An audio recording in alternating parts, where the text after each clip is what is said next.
No programa de hoje, você acompanha uma entrevista sobre o sistema de regime semiaberto. E antes da gente voltar com os nossos entrevistados aqui no estúdio, a gente aproveita para mostrar o trabalho desenvolvido pela Fundação Patronato Lima Drummond, de Porto Alegre, que atua na ressocialização dos presos desde o início do século passado. Acompanhe. Há mais de meio século, este espaço abriga presos do regime aberto e semiaberto do sistema penitenciário gaúcho. E por aqui não existem muros altos e o portão se mantém aberto. Localizada em Porto Alegre, a instituição foi criada por esta senhora. Aos 24 anos, Maria Ribeiro da Silva Tavares, mãe de 2 filhos e viúva, ouviu o apelo de outra mãe de que o filho estaria preso e precisava de ajuda.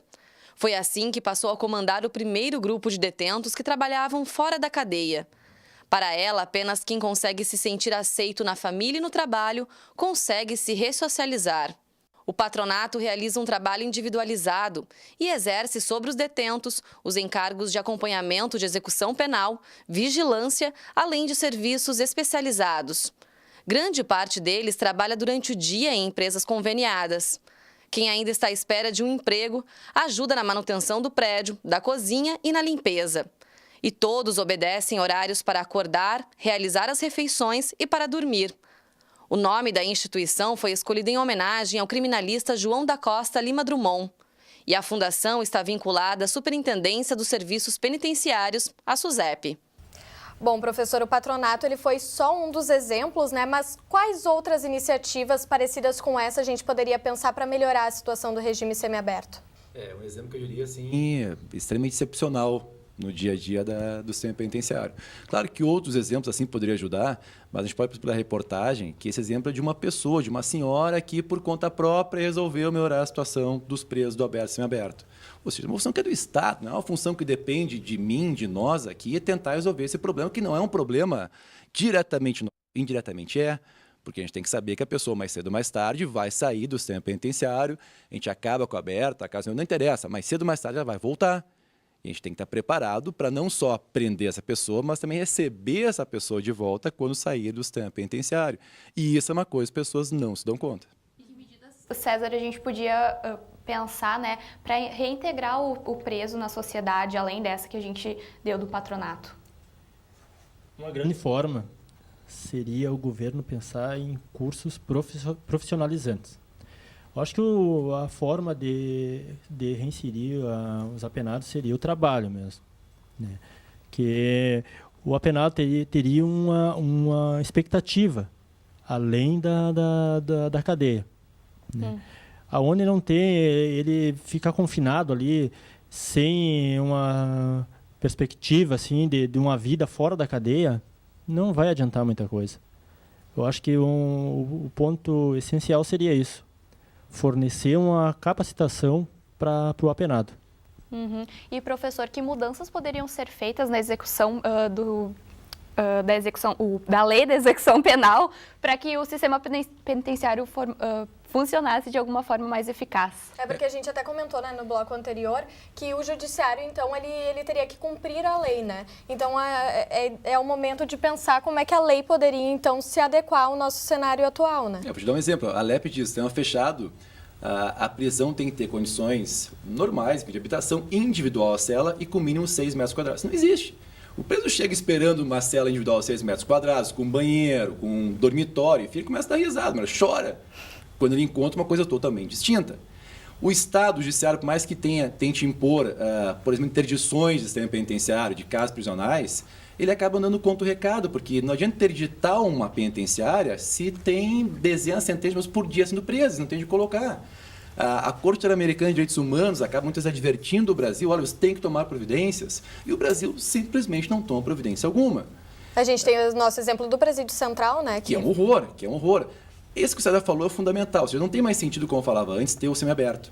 Agora, tem que ter uma possibilidade, eu não digo de ressocializar a pessoa, porque isso não existe. Fazer a pessoa sair melhor do presídio é uma coisa, enfim, uma teoria muito antiga, que hoje ninguém mais dá muita bola, porque ela não tem sentido no dia a dia.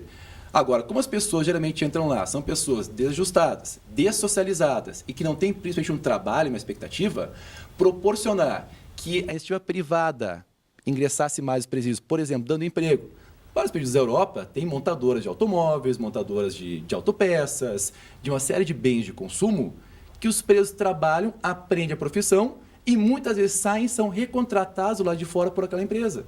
Agora, a gente vive numa realidade que se eu ligar um ar-condicionado central, talvez tenha um curto-circuito em todo o prédio. Porque a própria instalação elétrica não tem a menor condição de permitir o acesso a qualquer iniciativa privada. O que eu digo, então, na prática, claro, tem que prender, tem que tentar trazer a pessoa aos poucos do nível social, sim. Mas mais importante do que isso é possibilitar que a pessoa tenha educação, que muitas vezes não tem quando entra, a maior parte das vezes não tem, e especialmente uma perspectiva de sair de lá com um local para trabalhar sem que tenha que voltar a delinquir. Se ele tiver que reaprender isso, estudar e ter que aprender uma atividade profissional fora do presídio, é muito mais fácil voltar a delinquir, porque ele sabe que ele está acostumado. Então tem que dar essa opção para a pessoa sair de lá e ter uma vida um pouco mais digna, um pouco mais com perspectivas de melhora. Uhum. E como a participação também da comunidade pode ajudar a melhorar esse cenário, né? Você falou que, claro, esses projetos, essas iniciativas, né, independentes não são dever daquela pessoa, é dever do Estado, mas as pessoas também, muitas estão preocupadas, né, em ver essa situação mudar. Então, de que forma essa participação também da comunidade poderia ajudar, já que, por enquanto, de uma forma geral, isso não tem interesse político nenhum. Já seria uma grande coisa mudar a mentalidade da população, enxergar um preso não como um outro, que vai ter que ficar lá o tempo inteiro, quanto mais tempo possível, mas sim alguém que está do nosso lado, se não hoje, amanhã. E a partir daí, começar a questionar, enfim, exigir dos órgãos estatais reformas que tenham condições de humanizar minimamente a penitenciária, o sistema prisional como um todo. Eu volto a falar de novo, eu duvido que vocês votariam em alguém que tivesse como plataforma de governo agora, presidente ou para governador, seja o que for, humanizar e investir nos presídios. Ninguém votaria. Ninguém votaria. Então a pessoa tem que se dar conta que esse tipo de verba pública também é necessária, também é fundamental e também é uma forma de diminuir a violência e diminuir a criminalidade. Indiretamente também vai afetar na vida daquela pessoa. Diretamente. Essa pessoa que agora, fizeram um exemplo, são tantos outros, talvez, embora não seja a regra, que ela é morta por alguém foragido, alguém que está roubando, alguém que está matando, se eu tiver condições de 20%, por exemplo, dos presos que saem do sistema penitenciário saírem com uma profissão, e mais, com emprego garantido numa empresa que já tem um serviço disponibilizado, oferecido dentro da penitenciária. Qual é a chance que ela tem de reincidir? Existe, mas muito menor que temos hoje. Então é tratar com inteligência, mas necessariamente se envolve recursos. E é aí que vem aquela questão que esse tipo de recurso não dá voto. E César, qual é a sua opinião sobre isso? Segue no mesmo sentido, né? De conscientizar a população em geral que o apenado vai voltar para conviver entre nós. E de que maneira nós queremos que ele volte? Esse que é o nosso, que seria o sentido que a população tem que pensar, né? Porque mais cedo ou mais tarde ele vai voltar para o convívio com a sociedade, né? E é nesse meio tempo que ele ficar lá que a gente tem que tentar mudar, né, a maneira dele voltar. E se esquecer ele lá, né, ele vai voltar, já vai estar formado no crime lá dentro, né? Isso aí que a gente não quer. Mas é muito difícil, né, sem apoio político, né, porque como é uma situação que não dá voto, né.